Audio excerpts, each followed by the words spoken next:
Tetap di ngobrol bareng Gus Miftah Los Rarewel. Jadi kenapa kita pakai Los Rarewel, Mas? Karena kita buka-bukaan nggak ada rewelnya. Los apa? Los Rarewel. Los Rarewel. Rarewel. Mantap. Oke, kita lanjut ngobrol sama Mas Anies. Masih terkait dengan COVID. Mas, untuk kesekian kalinya, kalau kita baca berita itu kan Jakarta mengambil kebijakan PSBB. Saya sampai lupa itu, Mas. Sampai berapa kali Mas Anies itu memperpanjang PSBB. Ya. Bahkan ini Mas Anies sampai menarik rem darurat pada Senin 14 September kemarin, Mas. Ya.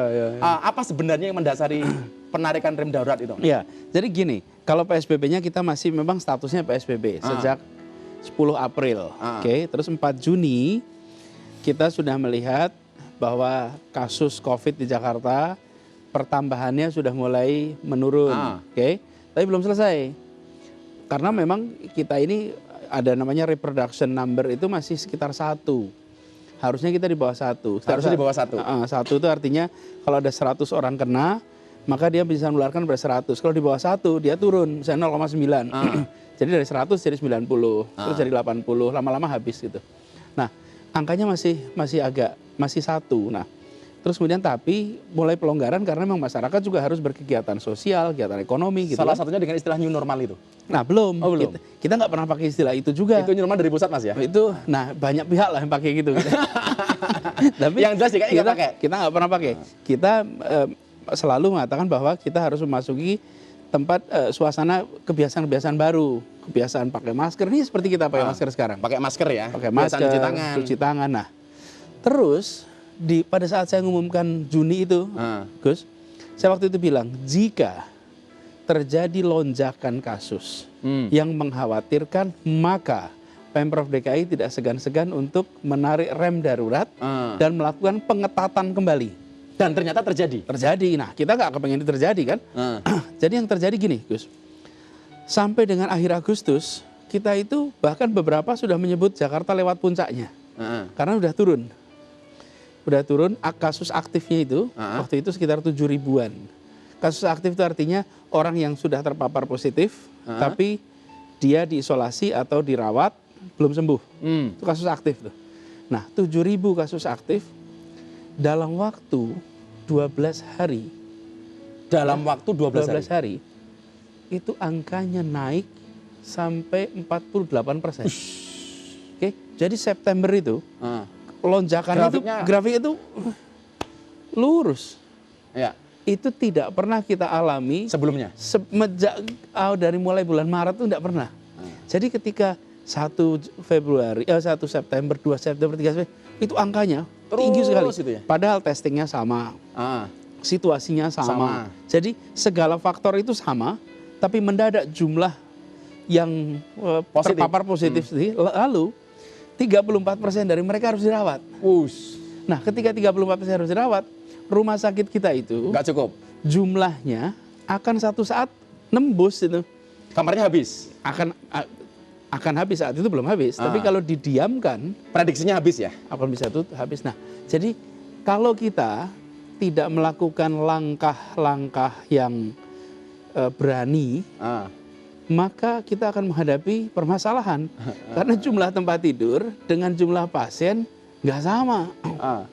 Dan lebih banyak pasien. Iya, kan itu sudah terprediksi begitu melihat grafik itu. Karena itulah kemudian kita putuskan untuk menarik istilahnya rem darurat. Nah, kembali diketatkan. Nah, menjadi PSBB kembali. Lebih ketat sebetulnya lagi. masih PSBB sih. Tapi lebih ketat. Oh, Mas, tapi kan begini. Keputusan memberlakukan kembali PSBB seperti awal, banyak yang mendukung, juga banyak yang kontra, Mas. Iya. Lah, Mas Anies menanggapi seperti ini bagaimana, Mas? Iya, pasti. Ini yang dukung banyak, yang kontra juga banyak. Ya, karena memang begini. Ketika kita harus melakukan pengetatan itu ya. Ada yang sudah punya rencana nikah, ada yang sudah punya resepsi, ada yang punya rencana macam-macam itu semua mendadak menjadi nggak mungkin dilakukan. Tapi survei saya, Mas, PSBB itu angka positif corona menurun, tapi angka kehamilan naik, Mas. Oke, Mas, kita lihat gimmick artis yang nolak PSBB. Kita lihat. Ah, ini Mas. Dari Sandi Sandoro Official. Senin mulai PSBB lagi. Jangan pada nangis ya. Gembeng lo nangis. Next. Ah, ini. Atika. Dari Atika Hasiholan. Dengan keadaan PSBB lagi, hidup jadi tambah susah lagi. Mulai besok perharinya aku akan post di IG story maksimum 15 usaha kecil menengah. Nah, Keren. Next. Nah, ini. Ardito Pramono. Gue sedih melihat teman-teman musisi yang sudah mulai dapat jadwal main di kafe atau tempat hiburan tapi sekarang dicatuin lagi. Nah, apa salah musisi? Padahal seni pertunjukan secara fisika adalah timbal balik. Nah, ini adalah komen-komen artis yang tidak suka dengan PSBB. Komentar Mas Anies. Iya, saya rasa kita semua nggak ada yang suka. Sama seperti pakai masker. Masker itu nggak nyaman, nggak enak pasti. Jadi kalau dikatakan kita senang PSBB, nggak ada yang senang. Kita nggak kepengen PSBB. Nah, ini kan adalah situasi yang harus kita lakukan untuk mencegah penularan lebih jauh dan mencegah terjadi kematian. Jadi usaha menyelamatkan semua. Tapi kalau ditanya nyaman nggak nyaman, enak nggak enak. Nah, karena itulah kita harus belajar dari peristiwa yang kita alami kemarin. Apa itu? Sebagian dari kita sudah konsisten pakai masker, sebagian belum. Oke? Sebagian dari kita konsisten cuci tangan, sebagian belum. Nah, kita semua harus sama-sama disiplin. Dan Gus, memang gak gampang kok Gus, terus menerus. Kita aja lah. Kadang-kadang ya kita udah sampai ruangan, terus ketika rapat maskernya nanti dicopot. Ketika sudah ngobrol copot. Lupa. Jadi sering bukan ya itu sesuatu yang kita memang harus membiasakan dan harus diakui. Gak ada yang sempurna. Iya, tapi kalau tadi yang dibilang musisi, nggak hanya musisi, Mas Kiai juga. Makanya kalau anak-anak band, kayak Kepo Band, kayak teman-teman kru, kameramen, kalau kamu nggak punya duit, pas-pasan ditagih sana sini, silakan datang ke pondokku. Ngapain? Nangis bareng. Nah, aku yang ngerasake bro, gitu loh. Mas, jadi ini ada nggak sanksi yang akan diberikan sebagai upaya tegas yang diambil oleh Pemprov DKI dalam pencegahan penyebaran COVID? Iya. Jadi kalau nggak pakai masker seperti apa? Betul. Kalau nggak pakai masker ada dendanya. Didenda 250.000. 250.000? Iya. Dan Gus sudah terkumpul denda itu lebih dari 3,4 miliar Gus. Jadi denda nggak pakai masker 3,4 miliar. Jadi penegakan itu jalan Gus. Nah cuman kita harus ingat pakai masker itu kan seperti kita di ruangan ini saja nih. Ruang rapat itu kan ruang-ruang private ya. Bukan ruang-ruang terbuka. Bukan ruang publik. Kalau yang gampang diawasi itu kan di luar. Sekarang bayangkan, sudah masuk ruang rapat. Di lantai 18, di situ ada 3 ruangan. Bagaimana coba mendisiplinkannya? Jadi maksud saya, ini itu dibutuhkan kesadaran. Yuk jangan sampai kita harus mengalami pembatasan lagi dengan cara kita membatasi diri. Pakai masker. Kalau logikanya dibalik Mas, orang Indonesia itu kan mau denda biasanya susah. Nah sekarang dibalik. Yang pakai masker dibayar Mas. Bisa nggak Mas? 11 juta orang dibayar. Itu keren loh Mas. Jadi biasanya kalau ditakut-takuti malah ngeyel gitu loh. Oke kita lihat Mas Anies. Ini ada video ambulan antri masuk Wisma Atlet. Sebenarnya, ini Mas. Ini ambulan antri masuk rumah sakit. Lah, saya pertama kali lihat postingan ini di IG. Pertanyaan saya Mas, sebenarnya kondisi rumah sakit di Jakarta sekarang seperti apa Mas? Kok sampai antri seperti ini? Jadi saya ngeri sekali lihat ini soalnya. Ya. Nah, kita semua harus merasa khawatir. Jangan panik, tapi juga jangan anggap enteng. Sekarang itu waspada. Nah, Wisma Atlet ini sekarang digunakan ada 2. Ada yang memang untuk perawatan, ada yang untuk isolasi mandiri.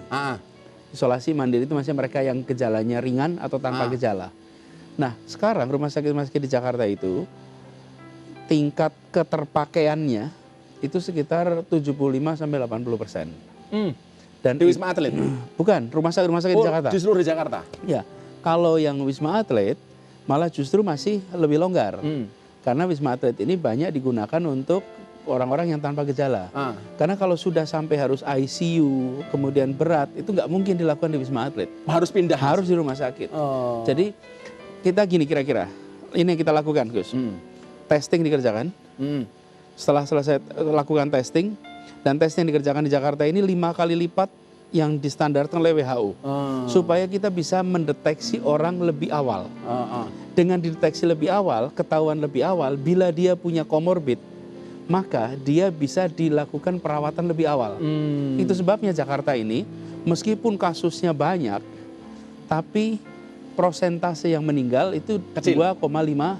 Dibandingkan daerah lain, Mas ya? Dibandingkan banyak tempat lain secara prosentase. Tapi tetap saya selalu katakan, yang namanya manusia itu jangan dilihat prosentase. Nyawa. Iya, nyawa. Nah, bahwa sebagai pengambil kebijakan kita bisa bilang, alhamdulillah dari yang kena itu 2,5%. Banyak tempat-tempat lain yang sampai 7%. Lebih dari itu. Tapi nyawa tetap nyawa, Mas. Tapi nyawanya tetap Mas nyawa. Anies sama anak Ben sama. Tapi Nah. tetap mulia Mas Anies. Oke, Mas. Beberapa hari lalu saya melihat Mas Anies ke TPU Ranggon tuh kalau nggak salah. Di Pondok Ranggon. Oh, Pondok Ranggon. Melihat ya. kondisi dan laporan petugas di sana. Iya. Wah. Apa yang paling Mas Anies khawatirkan? Jadi- Ini, Mas. Ini. Aduh. Iya. Kalau Mas Anies ke Pondok, utara saya juga kuburan, Mas. Jadi selatan saya itu rumahnya Pak Pendeta, utaranya Gus Miftah itu kuburan. Dan seumur hidup Gus Miftah nggak pernah bertengkar dengan tetangga utara saya, Mas. Kuburan. Akur ya. Ini yang Mas Anies khawatirkan apa, Mas? Lihat gambar ini, Mas. Jadi gini, Pondok Rangon, kemudian Tegal Alur, ada makam-makam pribadi, makam-makam keluarga yang dipakai. Itu makin hari luangnya makin terbatas. Semakin kecil. Ya, kita ini kan gini, Gus. Saat kira-kira diperlukan 3,5 meter persegi untuk satu makam itu. Jadi kalau Catatan Mas Anies hari ini setiap hari yang meninggal berapa orang sih? nah itu dia. Ketika bulan Juni, Juli, Agustus itu paling tinggi 20-an. Sekarang ini sampai 60-an. Bahkan di Pondok Rangon malam itu mereka baru saja memakamkan yang ke-45. Itu di satu lokasi. Satu malam, Bukan satu malam, satu hari itu. Satu hari? Malam itu baru selesai yang oh ke-45. ya Allah. Jadi angkanya tinggi. Ini yang saya sering katakan, hati-hati dengan angka kematian yang tinggi. Kenapa? Karena ini kan suami, istri, saudara kita. Nah, jadi saya ngecek ke Pondok Rangon, ketemu dengan petugas-petugasnya. Mereka itu orang-orang ikhlas yang bekerja luar biasa berat. Sama seperti tenaga medis kita. Dan nggak kenal siang malam, Mas ya. Oke, Mas Nggak Anies. kenal siang malam. Ini pembicaraan semakin menarik. Sobat Kepo jangan kemana-mana. Gus Miftah dan Anies Baswedan akan kembali setelah yang berikut ini.